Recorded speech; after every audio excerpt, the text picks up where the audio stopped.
The city never slept, but for Michael, the darkness felt endless. Hunched over on a freezing sidewalk, he clenched his torn jacket around him, his fingers numb from the winter air. The streets buzzed with people, their warm coats shielding them from a reality they never had to face. "Spare some change, sir." His voice was hoarse, barely more than a whisper. A businessman in a sleek suit strode past without a glance. A woman clutched her purse tighter. Indifference was something Michael had learned to expect. But then, a man stopped. He was well-dressed but not flashy. His deep green eyes held something unreadable. Michael hesitated, unsure whether to feel hopeful or wary. The stranger studied him for a moment. Then reached into his coat pocket. "You need more than change," the man said quietly. "Come with me." Michael's heartbeat quickened. Who was this man? And why would he, out of everyone, stop to help? As he stood, legs shaky from hunger, he had no idea that this moment would change his life forever. Michael hesitated. Accepting help had burned him before, empty promises, mocking laughter, or worse. But something about the stranger's gaze felt different. Not pity. Not disgust. Just quiet understanding. His stomach growled, the ache in his bones urging him forward. "Where are we going?" he asked, his voice rough from the cold. The stranger didn't answer immediately. He simply turned and walked, expecting Michael to follow. After a moment's pause, he did. The man led him down the street, past towering buildings and brightly lit cafes where warmth and comfort were reserved for those who could afford it. Every step felt surreal, no one ever took him away from the streets before. They stopped outside an old brick townhouse with iron gates and tall windows. The place was elegant but not showy, like its owner. The stranger unlocked the door and gestured inside.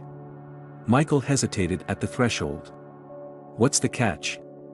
A faint smile flickered across the man's face. "No catch. Just a meal and a conversation." Michael's stomach clenched with hunger. Against every instinct screaming at him to be cautious. He stepped inside. The warmth of the house wrapped around him immediately, a stark contrast to the biting cold outside. The scent of roasted chicken and fresh bread filled the air, making his mouth water. He hadn't had a real meal in. He couldn't even remember. "Sit," the man instructed, pulling out a chair at a grand dining table. Michael's hands trembled as he lowered himself into the plush seat. As the stranger placed a steaming plate in front of him, Michael couldn't shake the feeling that this wasn't just a meal, it was the beginning of something much bigger. Something he wasn't sure he was ready for. Michael ate slowly at first, almost afraid that if he ate too fast, the food would disappear like some cruel illusion. The stranger sat across from him, watching but saying little. It wasn't until Michael had finished half his plate that he finally spoke. "What's your name?" Michael hesitated. There was no reason to lie, but something about this man made him cautious. "Michael," he muttered. The man nodded. "I'm Daniel." Something flickered in Michael's mind at the name. It sounded familiar, but he pushed the thought aside. "Why are you helping me?" he asked, gripping his fork tightly.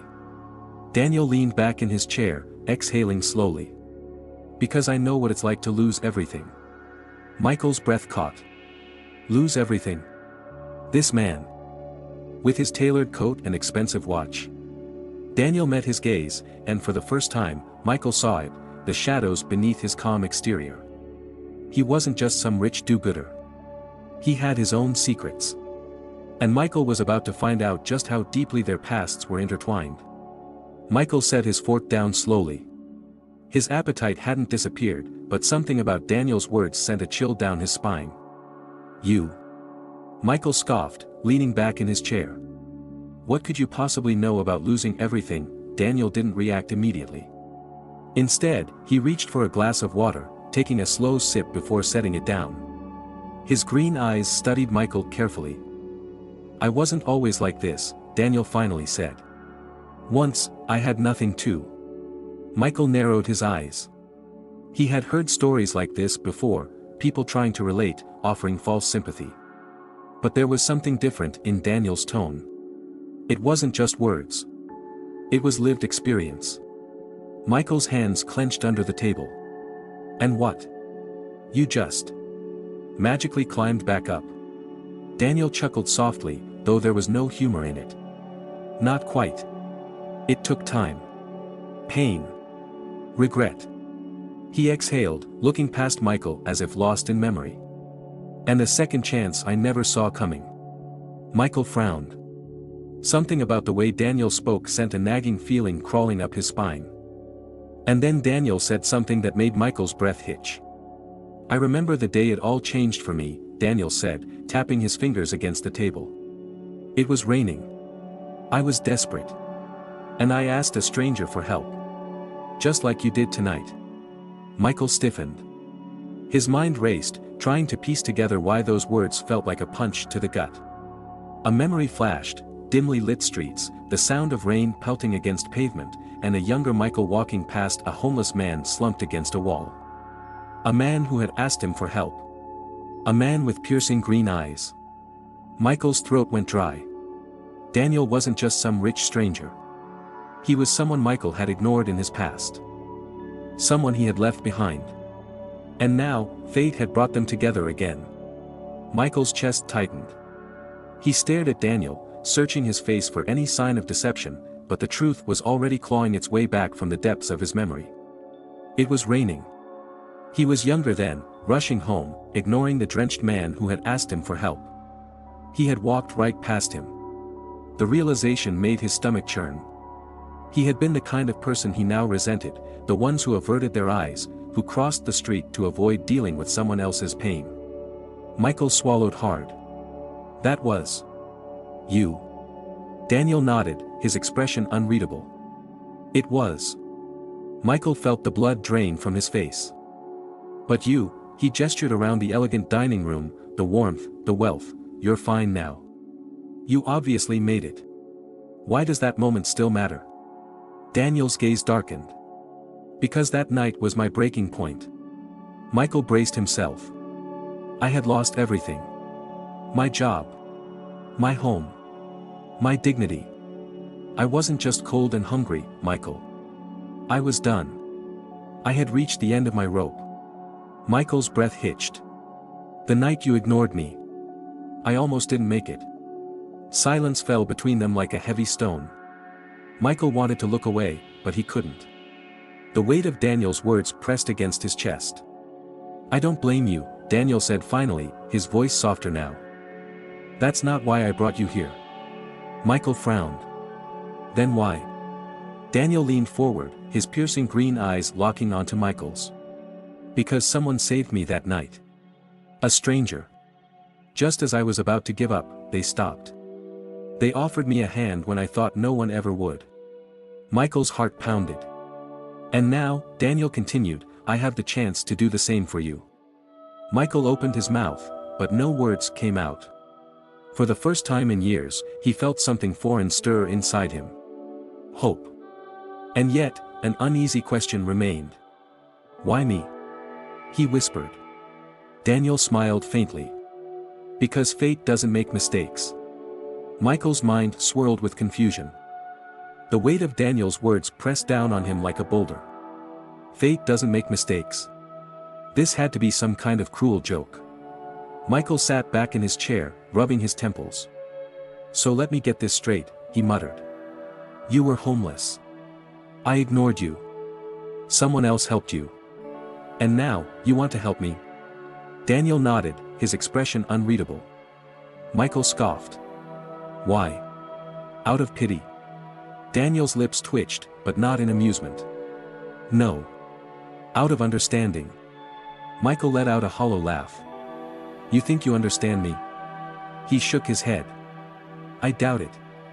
Daniel didn't react. He simply reached into his pocket, pulled out a sleek leather wallet, and slid a folded piece of paper across the table. Michael hesitated before picking it up. As he unfolded it, his stomach twisted into knots. It was an eviction notice. The name at the top made his heart stop. Daniel Carter. Michael's eyes darted back to Daniel, who watched him with an eerie calmness. You recognize it, don't you? Michael swallowed hard. Of course he did. He had seen hundreds of these. Because he used to be the one signing them. Michael used to work in real estate. Before his life crumbled, he was the one issuing eviction notices, tearing families from their homes, treating desperate people like numbers on a spreadsheet. And now, sitting before him, was one of the very men he had thrown out onto the streets. Michael's hands trembled as he set the paper down. I don't know what to say. Daniel tilted his head. There's nothing to say.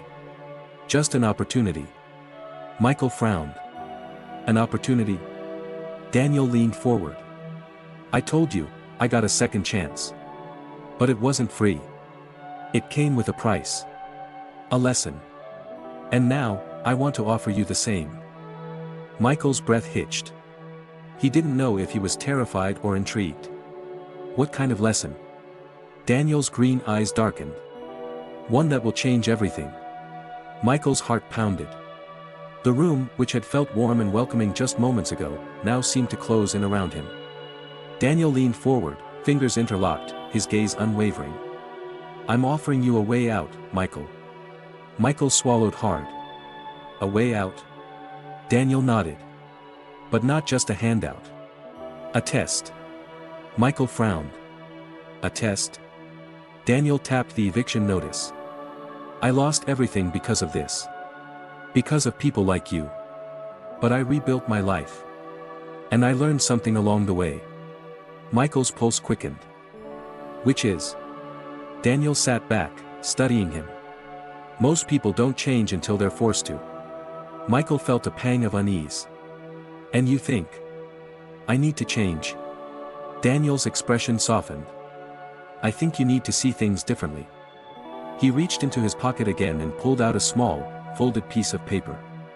He slid it across the table. Michael hesitated before unfolding it. His stomach twisted into knots as he read the address written in neat, precise handwriting. It was a shelter. Michael looked up sharply. What is this? Daniel's voice was calm, but firm. For 1 week, I want you to live as I did. Michael blinked, certain he had misheard. You, what? Daniel leaned in. 1 week on the streets. No safety net. No favors. Just you and the reality I lived. Michael's body tensed. You can't be serious. Daniel's lips curled into the faintest smile. Oh, I'm very serious. Michael stared at him. Why would I do that? Daniel's eyes gleamed. Because if you do, and you make it through, I'll change your life. Michael scoffed. And if I don't? Daniel's expression darkened. Then maybe you never really wanted to change at all. Silence stretched between them. Michael's mind raced. The thought of being back out there, hungry, cold, invisible, terrified him. But there was something about Daniel's words, something unsettling yet magnetic. He had nothing left to lose. Michael clenched his jaw and nodded. Fine, he said. I'll do it. Daniel's smile didn't reach his eyes. Good, he murmured. Then your test begins now. Michael stood outside the cafe, the cold night air biting through his thin jacket. He clutched the address Daniel had given him, but he couldn't bring himself to move. This was insane. Just hours ago, he was sitting in a warm cafe, drinking hot coffee. Now, he was about to step into a life he had spent years avoiding, even ignoring. He sighed, shoving the paper into his pocket. He needed to find shelter before the city grew colder. As he walked down the crowded streets, his stomach twisted at the sight of people passing him without a second glance. He had once been one of them, ignoring the outstretched hands, pretending the homeless didn't exist. Now, he was invisible. He reached the shelter an hour later. The building was small and worn, with a long line of people waiting outside. Some huddled together for warmth, others kept to themselves, eyes hollow with exhaustion. Michael swallowed hard. This was real. A man in a tattered coat turned to him. First time here. Michael hesitated, then nodded. The man chuckled. You'll get used to it. Michael wasn't sure he wanted to. As the line moved, a shelter worker handed out blankets. Beds are first come, first served, she said. If we run out, you'll have to sleep outside. Michael's stomach clenched. After a long wait, he finally made it inside. The air smelled of sweat, desperation, and something stale. He scanned the room, dozens of cots packed tightly together, some already occupied by exhausted souls trying to escape reality through sleep. Michael found an empty cot in the corner and sank onto it, pulling the thin blanket around himself. He had never felt so exposed. As he lay there, staring at the ceiling, a harsh truth settled in. This wasn't just a challenge. This was survival. And he wasn't sure he was ready for it. Michael woke to the sound of coughing and murmured conversations. The shelter smelled of sweat and stale bread. His back ached from the thin cot, and his stomach rumbled in protest. He hadn't eaten since yesterday. Dragging himself up, he watched as others moved with a quiet, resigned rhythm, folding blankets, shuffling to the bathroom, or simply sitting with vacant expressions. He spotted the man who had spoken to him last night, the one in the tattered coat. He was hunched over, eating a piece of bread as if it were a feast. Michael's mouth watered. "Breakfast is outside," the man said without looking up. "If you're lucky." Michael nodded, grabbed his coat, and stepped out into the icy morning air. A small line had already formed near a parked van where volunteers handed out food. His pride screamed at him to turn away. He wasn't one of them. But his hunger spoke louder. When he reached the front, a woman with kind eyes handed him a paper bag. "Eat slow," she said softly. "It's not much, but it helps." Michael forced a smile and took it. He walked to the nearest bench, opened the bag, and stared at its contents, a dry sandwich and a small bottle of water. This was it. Back when he had a home, he would have laughed at this. It was barely a snack. But now, it felt like survival. He took a careful bite, feeling both gratitude and shame. As he ate, he noticed something unsettling: people watching him. Other homeless men and women eyeing his food. Some with hollow, desperate gazes. One man, younger than him but with sunken cheeks, hesitated nearby. Michael sighed. He knew that look. Hunger. Without thinking, he broke his sandwich in half and handed it to the man. The man's eyes widened. "You sure?" Michael nodded. "Yeah." The man snatched it quickly, as if afraid Michael would change his mind, and devoured it in seconds. Michael exhaled. Something about that moment hit him deep. Just yesterday, he was disgusted by the idea of begging. Now, he was sharing food he didn't have to spare. For the first time, he saw them, really saw them. They weren't just shadows in doorways or burdens on society. They were people. People just like him. And he wasn't sure if that terrified him. Or humbled him. The city changed at night. By day, the streets were indifferent, filled with hurried footsteps and averted gazes. But as darkness fell, an unspoken law took over: the weak became prey. Michael had nowhere to go. The shelter was full, and the biting wind showed no mercy. His only option was to find a corner and disappear. He walked toward a dimly lit alley, pulling his thin coat tighter. The brick walls smelled of old garbage, and shadows stretched long and menacing. He wasn't alone. Two figures leaned against the wall, rough-looking men with hollow eyes and sharp movements. Their clothes were ragged. But their presence carried an edge of danger. Michael turned to leave. Too late. One of them stepped forward, blocking his path. "You knew?" the man asked, his voice low and rough. Michael swallowed. "Just passing through." The second man chuckled darkly. "Ain't nobody passes through here." Michael's pulse quickened. He could smell alcohol on their breath, see the desperate hunger in their eyes. Not for food, for survival. "Got anything to share?" The first man stepped closer. Michael's grip tightened in his pocket around a few coins he had collected. "Nothing," he lied. The second man scoffed. "Liar." Michael tensed. He had seen enough in his past life to know how these things ended. They weren't just asking. They were taking. His mind screamed at him to run, but his body stayed frozen. Then, footsteps. Heavy and purposeful. A shadow loomed at the alley's entrance. "Leave him," a voice commanded. The two men stiffened. Then, without a word, they melted into the darkness. Michael turned. A tall man stood there, his face unreadable beneath the glow of a distant street lamp. It was Daniel. "What are you doing here?" Michael asked, breathless. Daniel didn't answer immediately. His gaze lingered on the fading figures, then shifted back to Michael. "I told you this wouldn't be easy," he said. Michael exhaled, his body still trembling from the near mugging. Daniel took a step forward. "Come with me." Michael hesitated. "Where?" Daniel's expression was unreadable. "Somewhere safe." Michael knew better than to trust a stranger. But tonight, with the cold and the hunger gnawing at him, he had no choice. He nodded.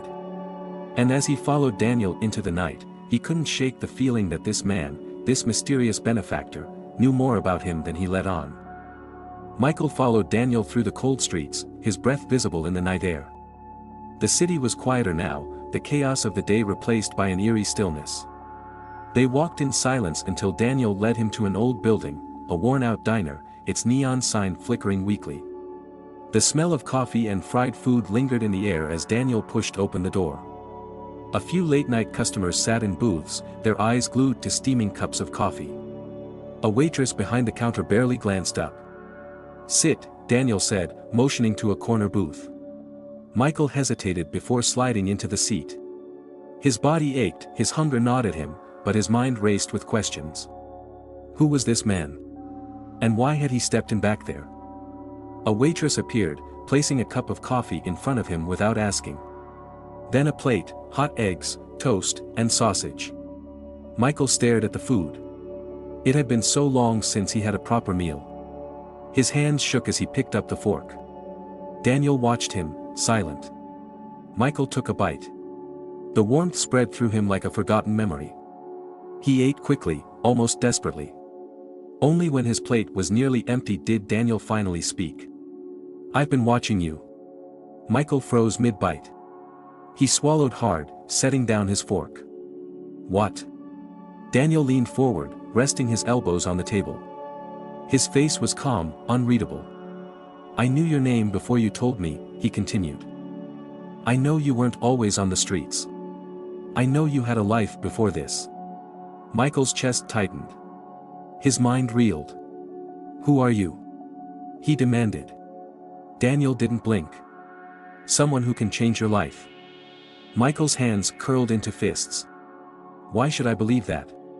A slow smile formed on Daniel's lips. He reached into his pocket, pulled out a small folded piece of paper, and slid it across the table. Michael hesitated before picking it up. His fingers trembled as he unfolded it. His breath caught in his throat. It was a photograph. A picture of himself, before the streets. Before the downfall. And standing next to him in the photo was Daniel. Michael's world spun. "What? How?" Daniel's voice was steady. "You don't remember me, do you?" Michael stared at him, his mind a blur of fragmented memories. Who was this man? And why did he feel like his entire life was about to change? Michael's fingers tightened around the photograph. His heart pounded against his ribs. The picture didn't lie. It was him. Smiling, clean-shaven, wearing a crisp suit, a different man. And beside him stood Daniel. Michael forced himself to look up, searching Daniel's face for answers. "How do I know you?" he asked, his voice barely above a whisper. Daniel studied him for a long moment.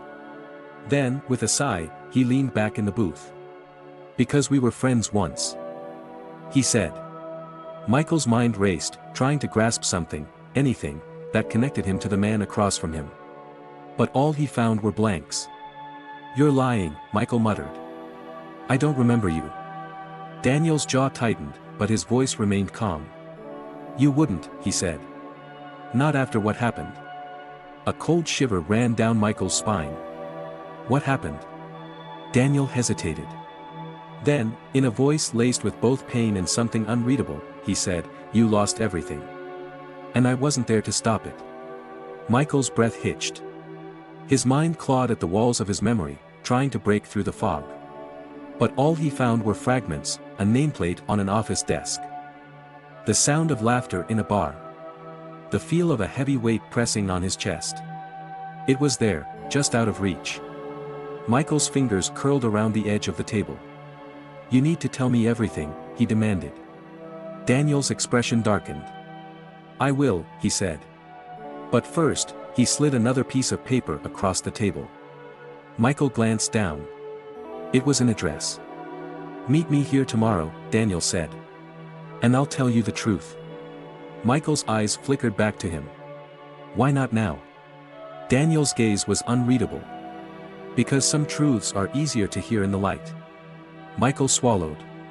A part of him wanted to grab Daniel by the collar and force the answers out of him. But another part, one buried deep beneath years of regret and loss, was afraid of what he might learn. He exhaled shakily. Then, slowly, he picked up the address. "Tomorrow," he repeated. Daniel nodded, standing up.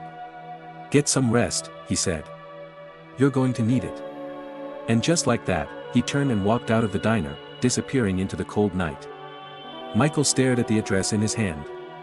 For the first time in years, he had a destination. And somehow, he knew, tomorrow would change everything. Michael barely slept. He lay on the stiff mattress of the shelter, staring at the cracked ceiling, the address clutched in his hand. His mind churned with unanswered questions. Daniel had called them friends. Had claimed to know what happened to him. But why couldn't Michael remember? By morning, the city was alive again, cars honking, people rushing past the shelter as if the world inside it didn't exist. Michael pulled his coat tighter against the morning chill and set out, his feet carrying him toward an unknown past. The address led him to an abandoned building on the edge of town. It was an old office complex, its windows coated in grime, the once white paint peeling like dead skin. A rusted for sale sign dangled from the fence, swaying in the cold wind. Michael hesitated. Why here? He turned the handle. The door creaked open. Inside, dust floated in the air, caught in the weak morning light. The scent of old paper and forgotten time clung to the walls. Footsteps echoed behind him. He turned sharply. Daniel stood there, watching. "You came," Daniel said, stepping forward. Michael's throat felt dry. "Tell me the truth." Daniel's gaze was unreadable. He nodded once, then pointed to a door at the far end of the room. "That's where it started," he said. Michael's pulse quickened. Something about that door, something buried deep inside him, felt familiar. His feet moved on their own, carrying him forward. His fingers brushed the handle, cold, metallic, a ghost of a memory flickering in the back of his mind. He pushed it open. And what he saw hit him like a freight train. A large, empty office. Papers still scattered across the floor. A shattered picture frame by the window. And on the desk, a nameplate covered in dust. Michael stepped closer, his breath shallow. He wiped the dust away. And froze. The name on the plate sent a shockwave through him. Michael Carter, CEO. The world tilted beneath his feet. He staggered back, gripping the desk for support. His heartbeat thundered in his ears. No, this can't be. But it was. He hadn't just been someone before this life. He had been the man who owned this building. Michael Carter, the man he no longer remembered. His legs gave out. He sank into the chair, his hands gripping his head. Memories began to flood back, like pieces of a shattered mirror fitting together. He had built this company. He had stood in this office every morning. And then, something had destroyed it all. Michael's breath came in ragged gasps. He looked up at Daniel. Daniel's face was filled with something heavy. "You remember now," he said quietly. Michael swallowed hard. "Not all of it." Daniel exhaled. "Then it's time you learn the rest." And with that, he reached into his coat, and pulled out an envelope with Michael's name on it. Michael's fingers shook as he took it. Inside, the final truth awaited. And he wasn't sure he was ready for it. Michael's hands trembled as he held the envelope. His own name was written on the front in a handwriting that felt eerily familiar. He swallowed hard. "What is this?" Daniel's face was unreadable. "The truth you've been searching for." Michael hesitated. His instincts screamed at him, whatever was inside would change everything. But there was no turning back now. Slowly, he tore the envelope open. Inside, there were two things, a photograph, one that sent a sharp jolt through his chest. And a letter, signed with a name that made his blood run cold. His own. Michael's eyes locked onto the photograph first. It was a picture of him, before. He looked wealthy, powerful, confident, standing beside another man. A man whose face was only too familiar. Daniel. Michael's pulse pounded. We knew each other. Daniel exhaled slowly. Yes. Michael looked back at the photo. His past self was smiling. Unaware. A sick feeling coiled in his stomach. He unfolded the letter. The handwriting was his. The words, however, felt like they belonged to a ghost. Michael, if you're reading this, it means everything has come full circle. You don't remember yet, but you will. I don't know if you'll hate me or thank me, but the truth is, this was never an accident. You lost everything because someone wanted you to. You were betrayed. And the man who did it is standing right in front of you. Daniel. Michael's breath caught in his throat. His eyes snapped up to Daniel, who didn't look surprised. The room felt like it was spinning. You. His voice cracked. You did this to me? Daniel's expression was pained. It's not that simple, Michael. Michael clenched his fists. Then explain it to me. Daniel let out a slow breath. I was your best friend. Michael felt like he'd been punched. You trusted me with everything, Daniel continued. Your company. Your secrets. Your life. He paused. And I betrayed you. Rage bubbled inside Michael. Why? Daniel's eyes darkened. Because I thought I had no choice. Michael's breath was shallow. His heartbeat thundered in his ears. I lost everything because of you, he whispered. You destroyed my life. Daniel shook his head. No. I saved it. Michael froze. Daniel's jaw tightened. You were in danger, Michael. And the only way to protect you was to take everything away. Michael's chest tightened. The letter crumpled in his fist. Protect me from what? He demanded. Daniel looked him dead in the eyes. From the people who wanted you dead. Michael's world tilted. He could barely process Daniel's words. From the people who wanted you dead. He forced himself to breathe. What are you talking about? Daniel ran a hand through his hair, looking more exhausted than ever. You were never supposed to end up like this. Michael clenched his fists. Then explain it to me. All of it. Daniel sighed, then finally, he spoke. 2 years ago. Michael had been a powerful man.